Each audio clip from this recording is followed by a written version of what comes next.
24 to double. And I just wanted to come across your screen for a minute and tell you 3 ways that you can leverage the holidays to reach more people for your church and to see church growth. So I'm gonna give you these things real quick. They're all one-word answers, 3 of them. The first one is serve. So this is a great time of the year to get out in the community and serve your community. Now, at Daystar, we have a serve day every fall at the end of our small group semester. We ask every small group to pick a serve project. And then, of course, we get church members that are not in a group to also serve. And for instance, my serve project, we found a single mom struggling. Her house is a wreck. It's a disaster. And so it needs plumbing help. It needs electrical help. The roof is leaking. The floors are sagging. We're going to go in there with 2 or 3 small groups, and we're just going to jump on that and just change her whole life. So we're doing serve projects like that all over the community with every small group.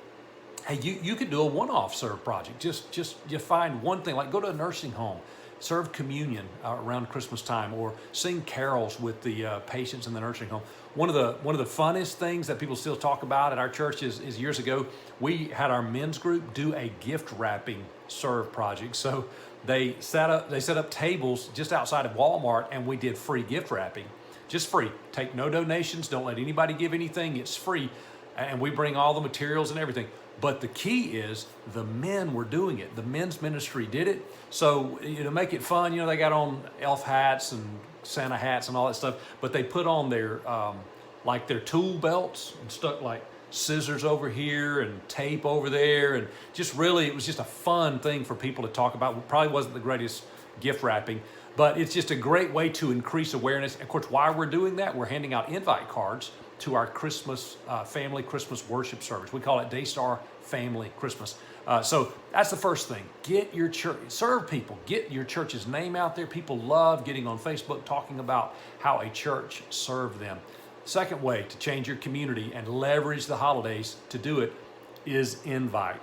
Now, if you know anything about 24 to double, you know that I say always that the difference in a growing church and a dying church is one word: invite. If you can get your members to invite their friends and family, church is going to grow.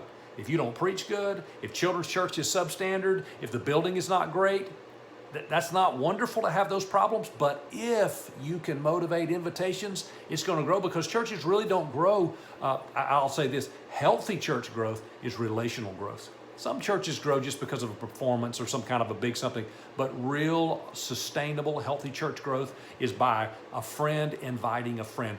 So use the holidays all through November, December.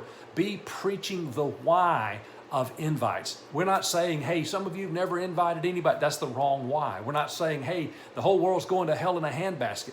That's the wrong why. The why is that we're going to share the gospel, and it is the most powerful force in the world. It'll set a drug addict free. It'll mend a broken marriage. It'll do miracles. So that's the why. Talk about that often, as much as you can. Here's a creative way to invite. We like to do in-service invites. So, right at the end of service, after I've done the message, the offering, everything's done, I'll say, hey, everybody grab your phone right now and text at least one friend who's not in church, who doesn't go to church anywhere. They're an unsaved person or at least unchurched person, and we're going to invite them right now to our Christmas service. In fact, if you have a video screen, what we'll do, we'll actually put a graphic on the screen. It is the invite. It'll say something like, everybody's inviting someone to Christmas service right now, and I picked you. And all they have to do is snap that picture and click send. They'll end up putting that on Facebook, Instagram. It'll go everywhere. But make it a priority to get that word out that we want to invite. You could do things like a business blitz, where we'll go into a bank or just a local business, and we'll bring donuts or holiday baked items, and put out apple cider and coffee or hot chocolate, and then just a stack of invite cards. You'd be amazed at how that gets people's attention. So we're going to serve the community. We're going to invite everyone. Now, what are we inviting them to? An incredible, unbelievable Christmas worship service. So my third thing you have to do is perform. You got to rise up and be your best. Now, don't be something you're not. Don't try to go out there and create something that, in fact, I'm personally not a big fan of Christmas programs, things like that. I like to show the first-time attender who we are, the very best version of who we are. I don't do cantatas and things like that. If you want to do that, that's great. It really works in a lot of contexts. But I feel like I don't want to show them Daystar doing a cantata, because we're not going to do a cantata for the next 52 weeks. I want to show them who we are, but I want to show them the very best sermon, the best welcome. I'm going to have my best greeters out front. I'm going to have my team. I'm going to treat it like Easter. I'm going to invite new people to serve and join. I'm going to have the best children's ministry. Some churches will cancel children's ministry at the holidays. They want to give the volunteers a break. Or some churches I've talked to even cancel the whole service. Man, there's no way we're going to do that. We're going to put our very best foot forward, because the way I look at it is Jesus did two amazing things. He did many more, but two amazing things that ought to fill the building at least twice a year. He rose from the dead. We ought to be able to fill the building on Easter, and he was born of a virgin.